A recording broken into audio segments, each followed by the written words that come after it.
coming up. He doesn't have a model.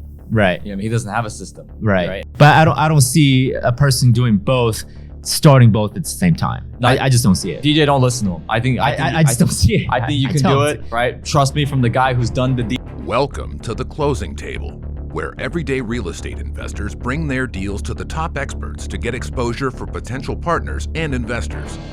These top deal closer experts will ask questions, break the deals down, and cross-examine the guest to determine whether the deal is profitable or to be shot down. Winners will be inducted into the Closing Table Hall of Fame, where they will continue to receive exposure from the show. Who are the Closing Table experts? Meet the Kwak Brothers, who started out as college students having over 75 rental units in just 1 year, and are now partners of a private equity firm investing in large-scale apartment complexes.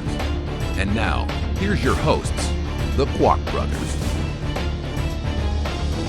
Hey, what's going on, guys? This is Daniel, one half of the Kwak Brothers. For our contestant today, we've got DJ, a 19-year-old neuroscience student that attends Loyola here in Chicago. His dream is to study neuroscience and have real estate create passive income so it can finance his medical career. Let's see what happens. What's going on, DJ? How are you today? How's it going? Not too shabby, not too shabby. What do you got for us? So I got a deal on west side Chicago. Okay. For around $250, and after taxes, it has a 10.4 cap rate in place. Okay, so you said, let's review those numbers real quick. So you said $250, and what else did you say after that? I said after taxes, it's gonna bring in a net income of $26,000. Okay, $26,000 a year. Now, what are we looking at here? I'm not sure if I missed this. Is this a single family house? Is it a duplex? What are we looking at here? Yeah, so this is going to be a 4-unit multifamily. Okay, so four units. Now, just real quick, I may have missed this because I just stepped away for a sec. You said this is in west side of Chicago. What neighborhood? So it's going to be in back of the yard. Back of the yard. Okay, got it. All right. So what besides taxes? What else did you kind of come up with? Besides for expenses. You know, because I know the expenses vary a little bit, obviously, on every property. So I would have to talk to the person selling to get those numbers. But, that 1.4 cap rate is based on each of the units' income. And just the tax. And what did you say the cap rate was again? Repeat that for me. 10.4. 10.4% cap rate. What is the condition of this property? Found it. It says that it was rehabbed in 2016. Maybe they're just one of the units. But pictures I saw, it seems like it's in pretty good condition. So it's in pretty good condition. And what's the gross income? Like, how much money is this thing producing? Because you're saying that it's after taxes $26,000 net. Which, yes, that is a 10.4% cap rate. Right. But there's other expenses even on that this too. you shouldn't be using a cap rate because this is a 4-unit apartment building, so this should be a comparable. In fact, back of the yards, you should have plenty of 4 units out there. I do know the area a little bit. I haven't done any deals in that area, but I have looked in the area because I've done deals in where's that neighborhood?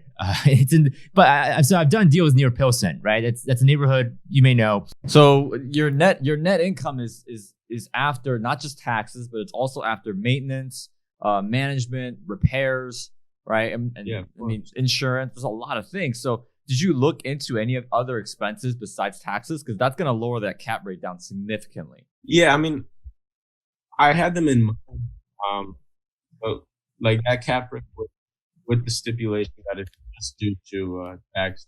But yeah, DJ, let me ask you something. What real estate training or education have you gone through? Right. So basically, my grandpa does real estate. So, I've worked with him a little bit just on managing property. My dad's a general contractor, but a lot of the things I've learned on my own. Yeah. So what have you done to learn on your own? Mm-hmm. Are we talking books, podcasts? What are we looking at? Yeah, books, podcasts, a lot of research. Yeah. I'd recommend getting in an education program or something like that, or doing something to further your knowledge, because with the numbers, there's so much more after taxes. There's a lot of expenses that I feel like it's missing. So DJ, walk us through this. What model did you use to go ahead and calculate the net operating income? Because it sounds like you've calculated the net operating income solely based on what the gross rent is and then the taxes. What other expenses? And I know Daniel asked this earlier, but what model or say an equation or some kind of a expense modeling have you used to determine the net operating income? I just wrote it down paper and pencil. I just added up the income and subtracted the tax. And I know there's more involved in the actual net income with other expenses, but yeah, I can say he doesn't have a model. Right. He doesn't have a system. Right. It's all. I mean, DJ, I'm assuming this is a pretty fresh deal. Yeah, it was like I think a week ago. Yeah. Okay. So if you don't mind me asking, DJ, how old are you? 19. Okay. So you're 19 years old. You're fresh in the business, and which is great because I started out. Daniel started out when he was 19. So yeah, I started out when I was 19. So I mean, in many ways, no fault to you, but you gotta get some type of system or some type of education where you know how to access those expenses, how to verify these things. Because yes, you're young. You can. I mean, I'm not gonna say you can afford to, but in many ways, it's okay for you to make mistakes because you have the time to be able to make it up. But right now, DJ, you got to do the work. You got to do the work of learning the expenses, of verifying it, and learning these models. If anything, if you were one of my clients, I'd be telling you, though, you shouldn't even be looking at a deal. Well, right now. So let me ask you this, DJ. So how'd you find this deal? Where did you get the deal from? I got it from Redfin. You got it from Redfin? Yeah, DJ, that's red flag number one. I always say if you're looking at Redfin, that's a red flag. Because you're looking on the market, you're looking at lists that guys like me and guys like other people have already scoured through. You've already looked through these things, and you're kind of going on there looking at the scraps. So my opinion, DJ, you're young, you're 19 years old. I'm assuming you're in college. Yeah. Okay, so you're in college, and here's the beautiful thing, man. You've got time, right? You've got time right now. Are you married? No. Okay, so you're not married. Do you have any kids? No. At least that you know of, right? You're not married. You don't have any kids, right? Are you living by yourself or with your parents? By myself. Okay, by yourself, right? So you're I'm assuming that's a dormitory? No, I actually live in my grandpa's building and I help with. Okay. So sick. Awesome. So you already know the how to do the hands-on aspects of real estate, right? You already know how to do the maintenance and how to fix things yourself. But in my opinion, right now, it's a beautiful time for you, brother, because you got so much time. You've got so much room to grow and so much potential. And it sounds like this is something that you really want to do, right? It sounds like real estate is something that you want to do till you're in your 20s, 30s, 40s, and 50s. Am I correct on that? Yeah. Yeah, 100%, man. So, I mean, my last question, because I think with the deal, I think it's we're kind of done with the deal. Yeah. What do you think, Sam? Yeah, it's not. I don't think it's going to cut out. Mainly because here's how the deal. There's some foundational things that are already we're seeing that's complete red flag, right? So number one, how you found your deal does matter. How competitive you are when it comes to negotiation. So if what Daniel alluded to earlier, if it was found on Redfin, if it was found on the MLS, which is the multiple listing service, chances are it's guys like me, Daniel, probably saw it already because these guys, the top guys, have a system. So he knows that already, right?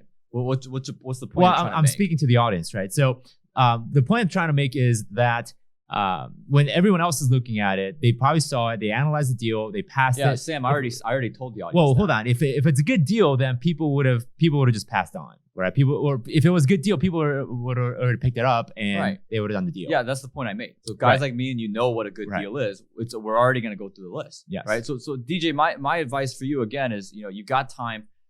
Sam and I say this all the time. It's real estate is never about properties. It's always about the people. Right. It's always about the person. Truth be told, even if this deal was a home run, right? I don't know, because the first year you're gonna have so many expenses that you didn't see come and pop up that it's gonna be very difficult, right? And you're gonna have a bit of a reality check, and that's not what I want you to go through. I always tell people it's like getting in a cage for your first fight. You want to be as prepared as much as you can as possible before you go in there, before you can get brutally hurt. Am I making sense on this? Yeah, of course. Yeah. So this is my last question, but why real estate? You know, it sounds like you're a smart guy. You've got ambition. You got a lot of things going for you. And what are you going to school for? Just out of curiosity. I'm doing neuroscience. Okay, so you're a very smart guy, right? I mean, it definitely, you know, you're no schmuck. You know what I mean? You're a brilliant dude. But well, let me ask you this: what are you more passionate about, neuroscience or real estate? I mean, obviously, I've just gotten into real estate in maybe the past year, but I think they each have their own space in my life. Like, I want to medicine one day to help people on a one-on-one basis. Sure. But really, I think it's a great way to build equity, create a future. Yeah. So you're a lot like other people, right? So with medicine, it's something that you want to get to do, not have to do. Exactly. I love it, man. So you've got a great passion, you've got a great heart, you got a great mind. Mm-hmm. You know, you're not a dumb dude. You're a very smart guy. My advice, right? And we are going to Kwak Block this deal, but I don't see much hope in that deal at all. Well, maybe there is hope, maybe there isn't. But it's just with him. It's with DJ, right? Sure. So you got a great mind, great heart, and you're a brilliant dude, right? My advice is we just need to harness that, right? We need to tweak it, right? Mm-hmm. So you've got it's like being an athlete, right? DJ, what's your favorite sport? Football. Football, perfect. Are you a big Bears fan? Yeah. Perfect. I'm a diehard Bears fan. Not the season for us, but it's like I look at a guy who's extremely athletic, right? Who's extremely athletic, and you remind me of like a Lamar Jackson, right? You're very fast, you're athletic, you know how to throw the ball. Now we just need to harness it, right, to be able to play the position of quarterback, right? We need to get some technique, some skills, know how to read the defense, right? We gotta learn some key skills and techniques that's gonna help you harness that athleticism. That's what I see. You're a very smart guy. You've got hustle. You've got background in real estate. You said your grandpa was in it. You know how to fix things up. Now we just need to harness it and point it towards the right direction, right? What do you think? Yeah, but my opinion might be different because I think, truth be told, DJ, I think you may have a long ways to go. I can sense a little bit of timidness in your voice. So maybe a little bit of, what Daniel was alluding to earlier, you may need some little more training. You could be, there could be a Michael Jordan inside of you, right? We don't know, but you got to get some practice time in. You got to get the training in. I think part of, I think shadowing your grandpa for a long time will help, but at the same time, you may need some other forms of mentorship to kind of go through the acquisition stage, right? How to actually buy something. So I do see a long road ahead. And the challenge that you might be faced with, DJ, is that you are in school, but at the same time, that shouldn't stop you from doing real estate. But there comes a point of time where you may have to do one or the other.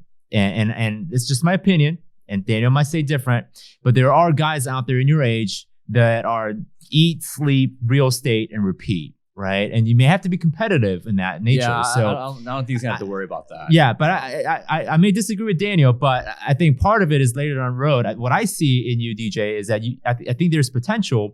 There could be two ways I see with this. Either you go to you go to medicine school, you do become a doctor, make a crap ton of money, and then you can start doing some passive investing and buying real estate to offset your taxes. Or the other route is, sure, you finish your school, but maybe you find out maybe the real estate is the full-time gig. You start your real estate business, you go all out in real estate. But I don't quite see there being a DJ, middle is way. that what you want to do? Do you want to be in a position where you have to choose, or do you want to do both at the same time? For me, I kind of want to do enough real estate. I can be a doctor without depending fully on my income. Yeah. 100%, man. And I think you can do both, right? I mean, I work with a lot of investors. They're doctors, and they do both. They do real estate, and they do. For me, I think it's just really hard to start doing both at the same time, right? Yeah. Maybe you are an established, medical practice and then go into real estate, but I don't see a person doing both, starting both at the same time. I just don't see it. DJ, don't listen to him. I just don't see it. I think you can do it, right? Trust me, from the guy who's done the deals, right?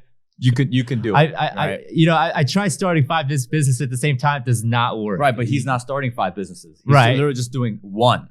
No, while he's trying to being a do two student. things. He's trying to finish school, Hold on, become a hold on, doctor. but did you start those 5 businesses while you were in school? Yes. Great. So he was in school and he started 5 businesses. DJ, you're in school, you can start one business and focus on that one business. Yes or no, DJ? You got to finish. You got to do one at a time, baby. DJ, yes or no? You can do one and be a student. Yes or no? Yeah. We have our answer. All right, DJ, thanks for being on the show. Yeah, DJ, wish you luck, man. Good luck, my friend.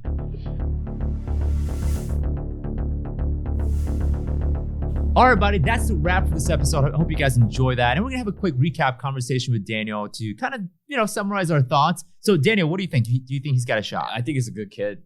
Yeah. I think he's a really good kid. I think he's got a lot of potential. Yeah. I think he needs a little bit of that oomph. Yeah, right? He needs more confidence, for sure. Well, I don't know if it's confidence, but I want to see a little bit more fire in him. Yeah. Right? I want to see more of that. I'm going to get it. It's going to happen. I'm going to make it work. Right. And you know what I think at the end of the day? I think this guy might be a very analytical guy where, if you're in neuroscience, you have to be super smart, right? Sure. You have to be very calculative. So what he may need is a partner who is the social, kind of the more bigger picture type of person that can capture a lot of the negotiate and things like that. But for as it stands, I think he's got a long road ahead. Yeah, I know for sure. Anybody who's 19 years old has a long road, right? You know what I mean? Right. But I want to see that fire in him, right? I mean, I remember being 19 years old, and I remember I was like, I'm going to tackle everyone, I'm going to destroy everything, and I'm going to take over this world. And I'm not saying that is the indicator of success. No. But for somebody who is analytical, so for me, I needed somebody to tell me, hey kid, you got to sit down and you got to work at your craft before you want to take over the world. Right. Analyze your deals. Master the art. Mm-hmm. For him, I would actually say the opposite, right? He's willing to go through that process of looking at the numbers and being analytical. But now somebody needs to tell him, hey, listen, man, at the end of the day, real estate is a competition. Yeah, and there's a lot more to chew on than what it looks like, right? Because a lot of people get into this business, it's a piece of cake. They buy it and like, oh, shoot. Like there's a lot more than obviously what meets the eye. So but at the end of the day, I know we had a little bit of disagreement, but at the end of the day, I do wish him well. I sincerely do, with all my heart, and want him to be successful. There's going to be a lot of lessons that he's going to have to embark on. He definitely should not be looking at deals right now. No, I think not only just being 19 years old, and I'm not saying he can't do it because we did our first deal when you were 24, I was 22. Yeah, but he does have a little bit more to learn. There's a lot of more foundation that he needs. There's a little bit more foundation. Yeah. What I do like about the kid though is he's willing to put in his own work. So he's willing to do his own maintenance. He learned under his grandfather. He lives in the grandpa's building. I think that might be his saving grace. Absolutely. Yeah. But let's get him in a position where he could see what repairs is coming, what maintenance is coming. He knows how to put those numbers in there. Because a 10.4% cap rate with taxes being your only expense is not good. Yeah, and obviously we already talked about the cap rate is not what you should be using for that area. It's definitely gonna be more comps. Well, I say if you're at a 4 unit, do both because you're kind of in that borderline. Yeah, you are in the borderline zone. I mean? But so I think comps. Looking at the numbers, right? That area, you're probably at 20% taxes. If you're at 20% taxes and your after income is 26, I mean, you're probably gonna be at 17,000. Which lowers the cap rate by 40%. I mean, it's very clear. He's probably closer to 6%. Yeah. The deal is not the greatest, but the guy definitely should keep going, keep learning. Yeah, keep learning, keep going. Yeah, and I think foundation-wise, there needs to be some basics for business, competency. Yep. I wouldn't say competency. Yeah. He just needs to hone it. Yeah. He's got the brains. Yeah, and at the end of the day, the longer you spend time working out your problems and challenges, the more likely you're going to solve them. So 100%. Yeah, so that's pretty much the recap, folks. I hope you guys enjoyed this episode and hopefully come back next time where we have another contestant. We'll have more contestant.